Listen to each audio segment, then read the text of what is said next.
근데 그동안에 이 진행된 수사 규모도요, 역대 최대였다는 것이 어제부터 이제 계속 보도가 되고 있는데, 하지만 당시에는 이 과학 수사 개념이 사실상 전무했던 시기였기 때문에 증거 확보라든지 이 수사 기법에도 좀 한계가 많았어요. 경찰도 그 부분에 대해서는 입장을 밝히고 있잖아요. 네, 그렇습니다. 예. 화성 연쇄 살인 사건에 포함된 살인 사건이 총 10건입니다. 수사 대상자만 2만 명이 넘었고요. 네. 경찰관이 205만 명이 투입이 됐습니다. 네. 지문 대조만 4만 명 넘게 했고 또 이제 DNA 감정만 570명을 했습니다. 단일 사건 가운데 최다였고 또 이 기록은 아직도 깨지지 않고 있습니다. 하지만 문제는 당시의 과학 수사 개념이 전무했다는 겁니다. 그래서 현장도 제대로 보존되지 않았고 예. 제대로 된 증거도 거의 없었습니다.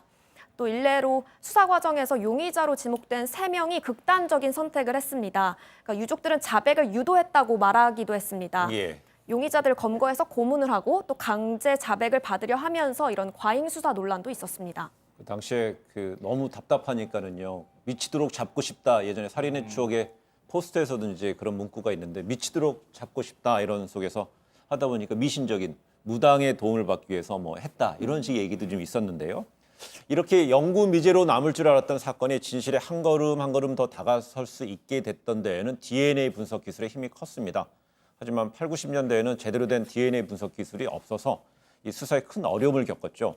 이 DNA 분석에 당시에 DNA 분석에 참여했던 최상규 당시 국가원, 지금의 그 국립수사과학원인데요. 유전자 분석 과정의 이야기 잠시 들어보도록 하겠습니다. 사건 현장에도 많이 갔었고 일본에 가서 지인을 합동을 한 거죠.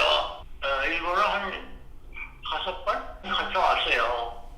그 후로 그 사건의 증거로 계속 많이 받았죠.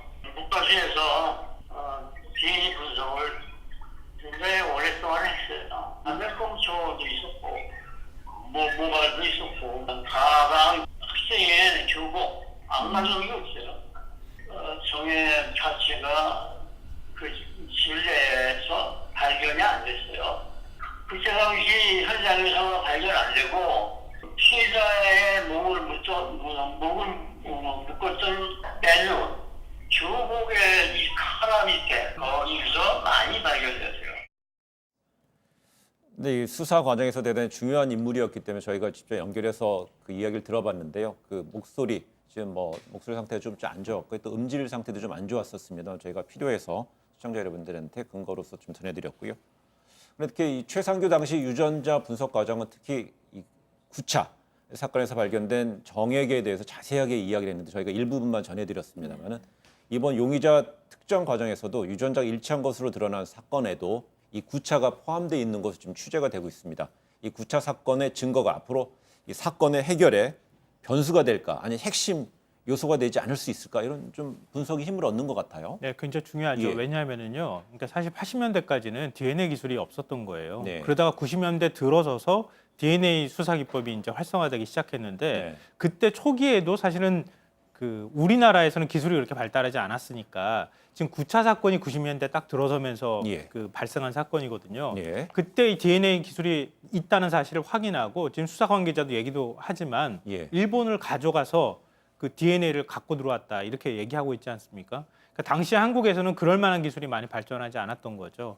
그 이후에 이제 이렇게 범행이 발생했을 때에는 DNA를 확보해야 하는구나라고 하는 게 경찰 사이에서도 수사한 기법으로 정착되기 시작했던 거죠.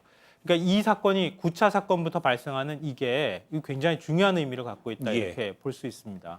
결국 경찰에서 맡은 3가지 검증된 것 중에서 하나. 근데 경찰은 확인하지 않았지만 당시에 유전자 분석의 과정에 참여했던 실무자는 9차, 9차 사건에서의 유전자에서는 그 용의자에 관련되게 나왔다는 거잖아요. 네.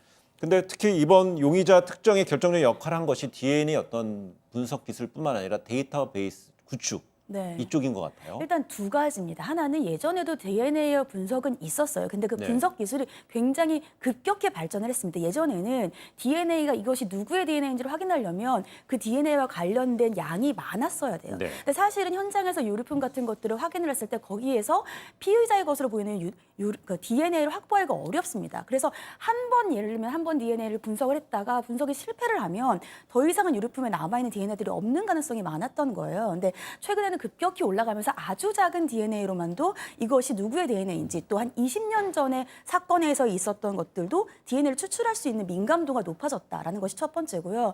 두 번째는 예전에 이 화성 연쇄살인 같은 경우에는 그 당시에도 DNA에 대해서 서로 대조는 했었습니다. 그런데 DNA를 확보를 해서 이 사람의 DNA와 그 당시 용의선상에 있는 사람의 DNA밖에 대조를 할 수가 없었던 거예요. 네. 왜냐하면 그 당시엔 우리나라에 DNA의 데이터베이스가 없었습니다. 그런데 2010년에 이 DNA법이라고 해서 그 당시에 재범의 우려가 있었던 중대범죄자들 같은 경우에는 DNA를 추출을 해서 이것을 데이터베이스로 가지고 있을 수 있게 됐고요. 네. 이번에 같은 경우도 지금 회차는 정확히 알려지지는 않았지만 5차, 7차, 9차 중에서 DNA가 나온 것을 지금 현재 수감자들과 여러 가지 대상으로 있는 데이터베이스를 돌려봤더니 네. 거기에서 해당 용의자의 신원을 확인을 했고 그래서 복역주인 것을 확인을 했던 겁니다. 네. 그래서 DNA 기술이 발달한 것도 있지만 그 발달한 것을 대조할 수 있는 대조군인 데이터베이스를 마련할 수 있었던 것도 하나의 급격한 이러한 과학적인 발전이 됐다라고 보이는 거죠.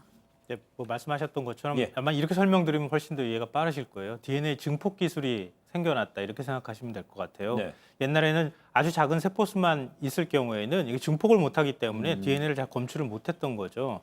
근데 이 DNA를 증폭하는 기술이 발전하기 시작한 거죠.